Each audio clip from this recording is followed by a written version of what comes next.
She team છે એટલે she team પાસે તો ઘણા બધા કિસ્સાઓ આખા અમદાવાદમાં આવતા હશે. ખાસ કરીને આપની જ વાત કરવી છે. તમે જ્યારે ફરજમાં હો અને તમને લેટ નાઇટ જવાનું થાય, કારણ કે આપણે સલામત, ચોક્કસ ગુજરાત સલામત છે અને હમણાં જ આંકડો આવ્યા એમાં આખી દુનિયામાં ભારતમાં સૌથી સુરક્ષિત શહેરમાં જો સૌથી પહેલાં કોઈ નંબર આવતો હોય તો તે અમદાવાદનો છે. અને અમદાવાદ માટે એટલા માટે કહી શકાય કે આ તમામ આપ બધાની મહેનત જ છે. આપ દિવસ રાત જે she team, Ahmedabad police, Gujarat police, તમામના સહિયારા પ્રયત્નથી આપણે સહી સલામત છીએ અને સારી વાત છે.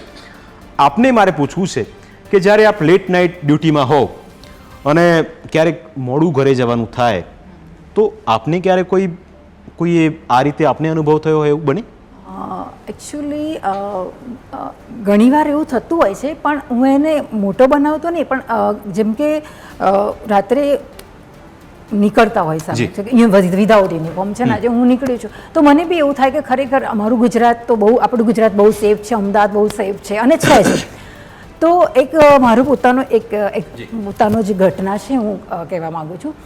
અને કહેવા માટે એટલા માટે માગું છું, દરેક બહેન દીકરીને એક હિંમત આપવા માગું છું કે દરેકને એક સ્ત્રી શક્તિ છે અને સ્ત્રી શક્તિ બહાર લાવવા માટે આ હું શેર કરી રહી છું.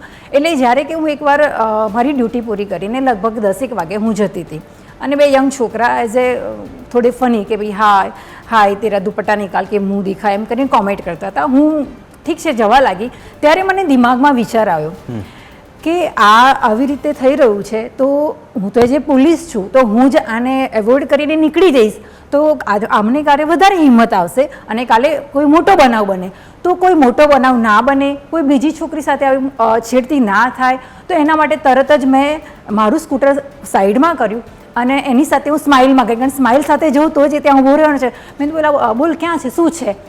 તો દુપટ્ટા નીકાળે એમ કરીને પછી મેં મારો દુપટ્ટો નીકાળ્યો. તો પછી એને છે ને બંને મારા હાથ પકડી લીધા.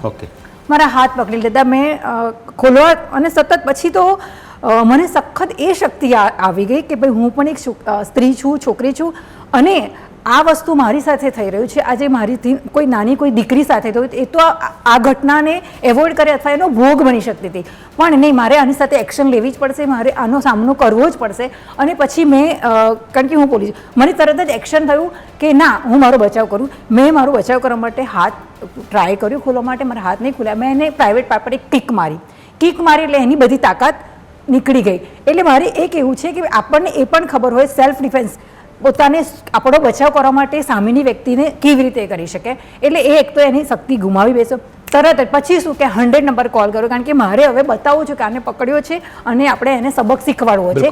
આ સબક શીખવાડવાથી કે જે બી બહેન દીકરીઓ છે એમને બી ખબર પડે કે આપણી સાથે આવો કંઈ પણ નાનો કે મોટો બનાવ બને છેડતીનો કે કંઈ બી કોઈ આપણી પર કોમેન્ટ કરતું હોય તો આપણે એ વસ્તુ એવોઇડ નથી કરવાની કે ઘરે નથી ભાગી જવાનું, ત્યાં જ મેદાનમાં આવવાનું છે અને સ્ત્રી શક્તિ બતાવવાની છે. બિલકુલ. તો એ સ્ત્રી શક્તિ મેં બતાવી અને ખરેખર એ દાખલો હતો અને બધા જ મીડિયામાં પણ આવ્યું હતું. અને મારે એ કહેવું છે બીજું, પછી મેં એને પકડી રાખ્યો, 100 નંબર પર કોલ કર્યો, ત્યાંની પછી પોલીસ પર, લોકલ પોલીસ પણ આવી ગઈ. પછી બાકી બધા પબ્લિકનું ટોળું આવી ગયું. પબ્લિકને ખબર નહીં કે આ શું થઈ રહ્યું છે.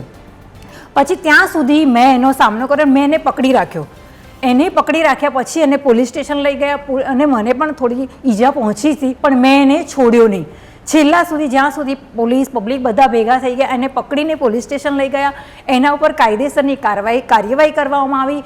બીજા દિવસે જ્યારે અમારા police commissioner Shri A.K. Sakya sir હતા અને બનાવની ખબર પડી, પછી એના 2-3 દિવસમાં બધી કાર્યવાહી પત્યા પછી એમને પાછા પણ કરવામાં આવી. અને આ બહુ જ મોટો દાખલો હતો એક હિંમત અને સ્ત્રી શક્તિ બહાર લાવવા માટે. અને દરેક છોકરીને કે દીકરીને થવું જોઈએ કે આપણી સાથે જ્યારે કોઈ પણ બનાવ બને છે તો એ વસ્તુને હિંમત રાખીને એને બહાર લાવવાનું છે અને મેદાનમાં આવવાનું છે.